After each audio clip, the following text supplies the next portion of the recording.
Thanks for joining us on the news at this time. My name is Esther Chema. Now the news in detail.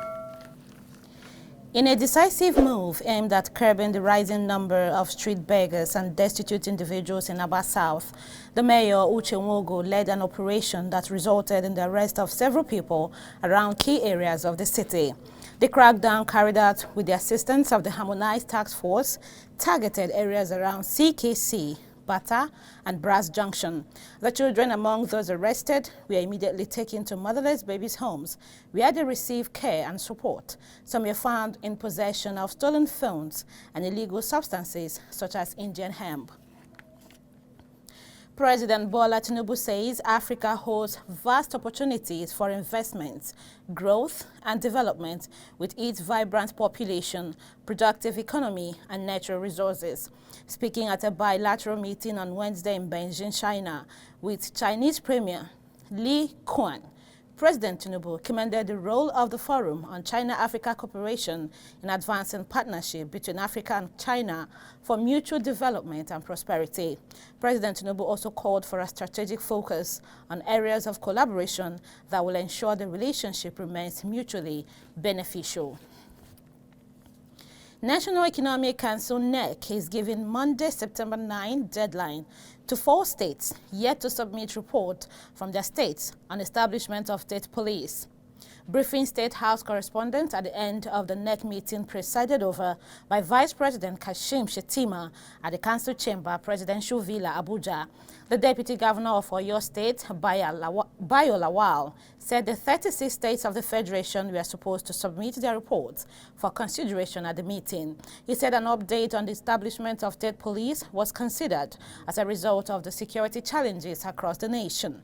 Bauchi State Governor Bala Mohammed, during the briefing, said NEC discussed extensively the flood situation across the states, and the federal government has released 3 billion naira to states affected by the ravaging flood in the country. Arewa leaders, under the auspices of the Arewa Consultative Forum, are expressing concern about the present socio-political dispensation of insecurity and economic hardship in Nigeria.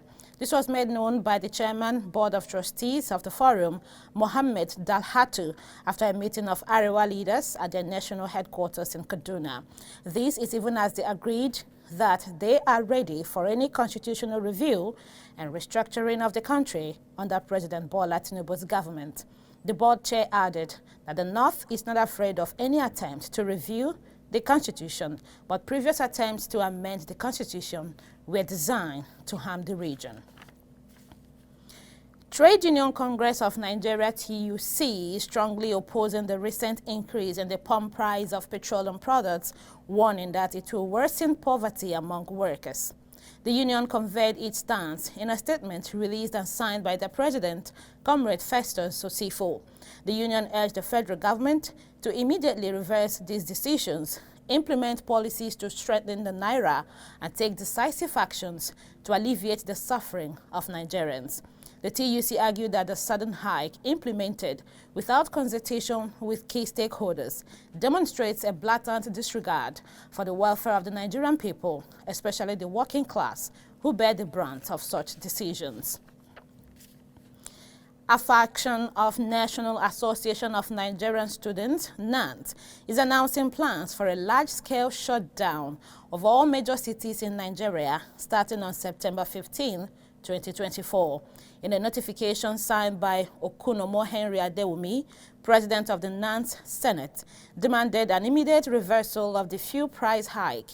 The statement noted that the protest would be conducted peacefully and in accordance with the law. Meanwhile, another faction is refuting claims that it is planning a nationwide shutdown of major cities, describing such reports as unfounded. A statement by Senate President of NANT, Babatunde Akinteye, said that the association neither announced nor endorsed any protest action. The statement called the rumors baseless and unrepresentative of NANT's actual position and intentions. Nigerian Bar Association (NBA) says it would provide legal representation for persons facing trial for participating in the End Bad Governance protest. This was made known by Afam Osigwe, NBA president in a statement he signed on behalf of the association. He also directed branches of the association to monitor the trials of the End Bad Governance protesters, while promising to monitor court proceedings to ensure that trials are conducted with strict adherence to due process, safeguarding the legal rights of all defendants. Enyimba TV records the police announced the arrest of alleged perpetrators and secured an order to detain them for 60 days pending the conclusion of investigations. There are currently 124 protesters in prison custody in the Federal Capital Territory, FCT. Already, 10 of the 124 persons took their plea before a federal high court in Abuja. Labour Party has sacked the national chairman of the party, Comrade Julius Abure, and the members of the National Executive Committee. To fill the leadership vacuum, the party set up a 29-member caretaker committee with former Finance Minister Senator Esther Nenadi Usman as chairman and Honorable Darlington Wokocha as secretary. The decision was the outcome of an expanded stakeholders meeting hosted in Umuahia by Abia State Governor Alex Otti, the party's only governor. The meeting, chaired by the presidential candidate of Labour Party in the 2023 general election, Peter Obi, was well attended by prominent members of the party, including all Labour Party federal and state lawmakers. Abure and his allies were not at the meeting. The committee will midwife an election of a new leadership of the party within the next 90 days. The Julius Abure-led Labour Party has disowned the meeting summoned by Abia State Governor Alex Otti, where ex-minister Nenadi Usman emerged as the chairman of a 29-man caretaker committee.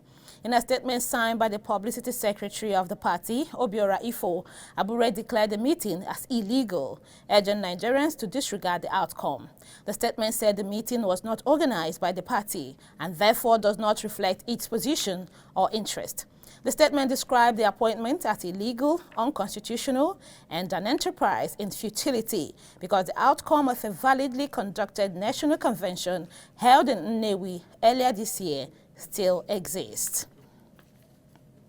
The founder and pioneer national chairman of the All Progressives Grand Alliance, ABGA, Chief Chekwa Sokore, is berating Anambra State Governor Chukwuma Soludo over his recent actions against the leadership of the party under Chief Edozie Njoko Kore, who is currently chairman, Board of Trustees of the party. Noted that Soludo, as the only governor of a state in the party, has refused to recognize Njoko as the party's national chairman. This is despite Supreme Court and Court of Appeal judgments affirming Njoko's position. He accused the governor of having perpetrated and sponsored plethora of anti-party activities against the party that produced him. You're still watching Enyimba TV News. After the short break, the news continues with the lead story for the day, in addition to business and sports updates. Please stay tuned. We'll be right back.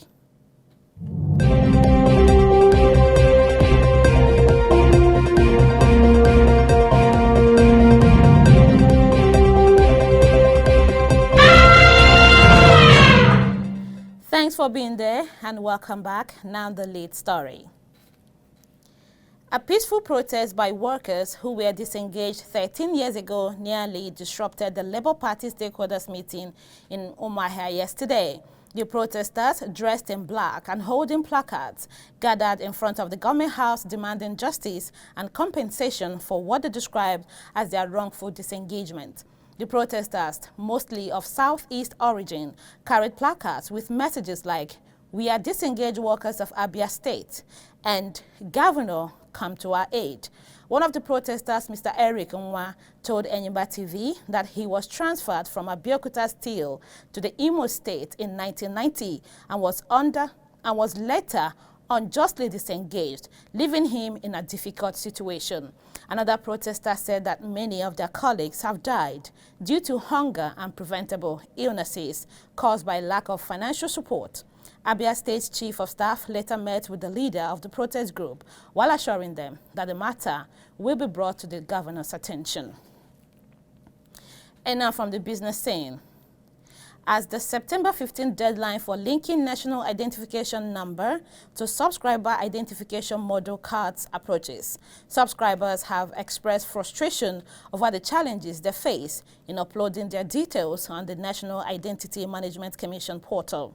President of the National Association of Telecommunication Subscribers, Adeolu Ogumbanjo, described the situation as terrible after visiting some telecom centers, including MTN and Airtel.